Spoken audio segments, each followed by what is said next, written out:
प्रतिनिधी निखिल चव्हाण यांच्याकडे जाऊया। निखिल, आपण पाहतोय अभिषेक घोसाळकर यांच्यावर सध्या अंतिम दर्शन सुरू आहे। काय सध्याचं वातावरण आहे?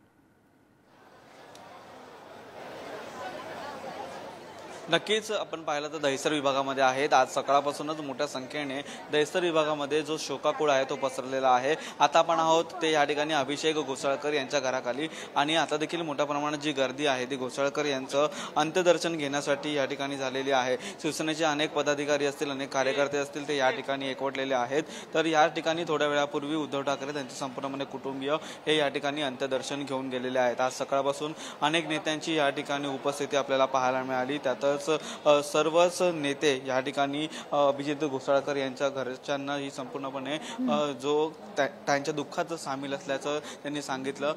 अनेकांच्या चेहऱ्यावरती दुःख आहेत ते आपल्याला पाहायला मिळतात। अनेकांचे डोळे आहेत ते या ठिकाणी पाणावलेले आहेत। अश्रू कुठेतरी थांबत नाही आहेत। त्यामध्येच फक्त या ठिकाणी दहिसर विभाग नाही तर या ठिकाणी असलेला संपूर्णपणे जो घोसाळकर यांचा जो कार्यकर्ता आहे तो अनेक तळागाळातला कार्यकर्त्यापासून ते नेते मंडळीपर्यंत या ठिकाणी जी त्यांनी जो संपूर्णपणे असा कौटुंबिक अशा प्रकारचा जो संपूर्णपणे वारसा आहे तो तयार केलेला होता। प्रत्येक नागरिकासोबत त्यांनी जवळचं नातं आहे तयार केलेलं होतं। त्यामध्येच या ठिकाणी आहेत ते अनेक जे त्यांच्या खेडेपाड्यातून देखील मोठ्या प्रमाणात जे कुटुंबीय असतील ते आता उपस्थित झालेले आहेत।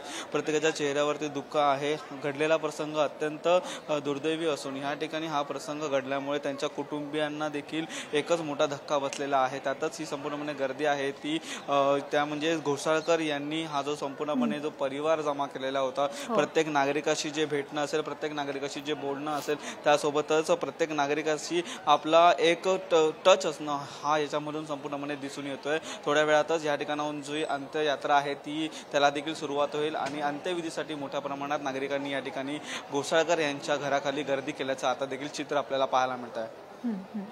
नक्कीच निखिल, आपण पाहू शकतो मोठ्या प्रमाणात या ठिकाणी कार्यकर्ते जमलेले आहेत आणि स्थानिक रहिवासी सुद्धा आहेत। त्यांच्या काय नेमक्या भावना आहेत, त्यांच्याकडून काही प्रतिक्रिया येऊ शकते का?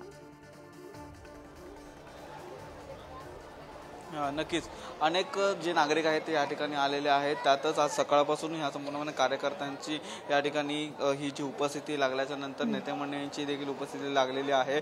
विभागातील नागरिक म्हणायचं झालं तर संपूर्णपणे त्यांचा जो विभागासोबत एक कुटुंबांचा अशा प्रकारचे जो वारसा आहे तो त्यांनी जपलेला होता। कुटुंबियांसोबत ज्याप्रमाणे ते वागायचे त्याचप्रमाणे त्यांचे कार्यकर्ते असतील, त्यासोबतच विभागातील नागरिक असतील, त्यांच्यासोबत त्यांनी हा संपूर्णपणे जी ओळख आहे ती म्हणून ठेवलेली होती। तर यामध्येच हे जे भेटण्यासाठी प्रत्येकजण या ठिकाणी येत असताना आपण प्रत्येकाच्या चेहऱ्यावरती दुःख आहे ते पाहू शकतो। दादा, काय सांगाल? अंत्यदर्शन सुरू आहे, खूप मोठी हा जो प्रसंग आहे तो घडलेला आहे, काय सांगाल? कुटुंबियांना भेटलात का? कुटुंबियांचं सांत्वन केलं?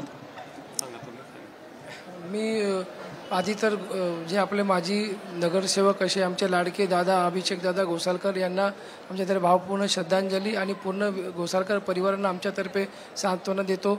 अशी ही जी दुर्दैव घटना झालेली आहे ही आम्हाला खरोखर दुःख देणारी आहे आणि आम्ही ही क्षण जे आहे ते कधी विसरू शकणार नाही। शिवसैनिक प्रत्येक तुमच्या पाठीशी उभा आहे आणि असाच पुढे पण खंबीरपणे उभा राहणार।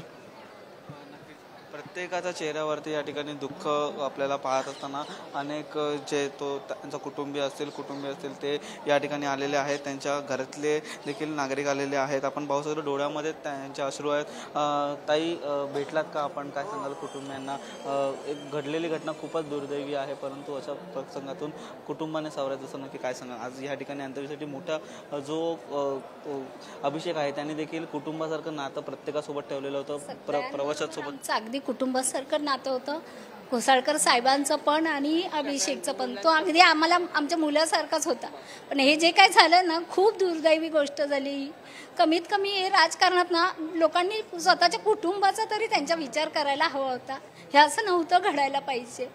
खूप वाईट झालं, वाईट झालं खूप। आम्हाला रात्री ऐकल्याबरोबरच आमचं हे राहिलं ना, आमच्या पायाखालची माती सगळी हे झाली आमची। म्हटलं होतं काय नाही झालं काय। आम्ही त्याच्या लग्नापासून सगळं आम्ही येतोय, अभिषेकच्या लग्नापासून आम्ही येतोय, बर्थडेला येतोय, सगळ्याला येतोय। आम्हाला हे ऐकूनच आम्हाला एकदम धक्का बसला एकदम। नक्कीच पाहू शकतो आपण प्रत्येक नागरिकाला ह्या प्रसंगानंतर एकच धक्का बसलेला आहे। प्रत्येक कार्यकर्त्याशी त्यांचं जवळचं नातं होतं, तेच अश्रू ह्या डोळ्यातून आपल्याला येताना पाहायला मिळतात।